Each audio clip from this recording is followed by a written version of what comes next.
Barmoq yoki so'rgichni so'rishdan qanday ajratish kerak? Bolani barmoq yoki so'rgichni odatidan voz kechishga o'rgatish bu uning rivojlanishida muhim bosqich bo'lib, sabr va izchillikni talab qiladi. Odatda so'rgichdan voz kechish 1-2 yoshda amalga oshiriladi. Ba'zi bolalar borki, ular allaqachon bir yoshida so'rgichni tashlab yuborishadi va ota-onalarga bolani so'rgichni qayta olishga ko'ndirishning hojati bo'lmaydi.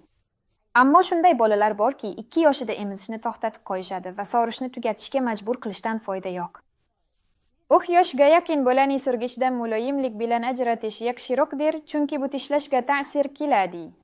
Va umuman olganda, bola katta bo'ladi va so'rgichni so'rish uning tengdoshlari bilan ijtimoiylashuviga salbiy ta'sir ko'rsatishi mumkin. Bu vazifani engishda sizga yordam beradigan ba'zi maslahatlar. Birinchisi, foydalanish vaqtini bosqichma-bosqich qisqartirishdir.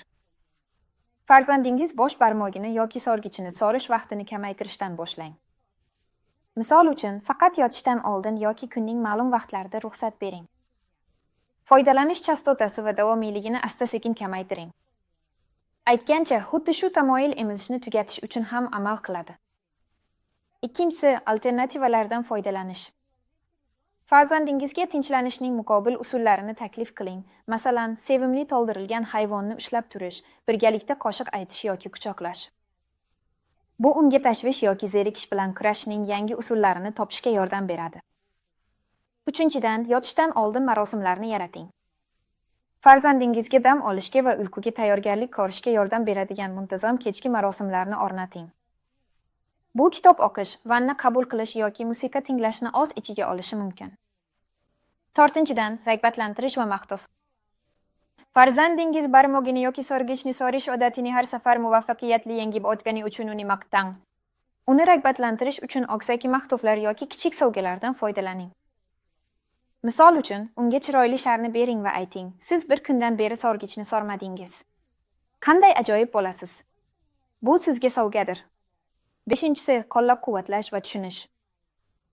Bolaga nima uchun so'rgichni so'rishni to'xtatish kerakligini tushuntirish juda muhim. U allaqachon katta va so'rgich bilan xayrlashish vaqti keldi. Bola yig'lab, xafa bo'lishi mumkin. Bu yaxshi. Ota-onaning vazifasi uni qo'llab-quvvatlash va bolaning yo'qotishdan qayg'urishiga imkon berishdir. Oltinchidan, bosimdan qoching. Farzandingizni eski odatiga qaytgani uchun uni qoralamang yoki jazolamang. Bu faqat muammoni yanada kuchaytirishi va stressni keltirib chiqarishi mumkin. Siz nima qilmasligingiz kerak? Sharmandalik, so'rgichga hantal surtish, qoralash.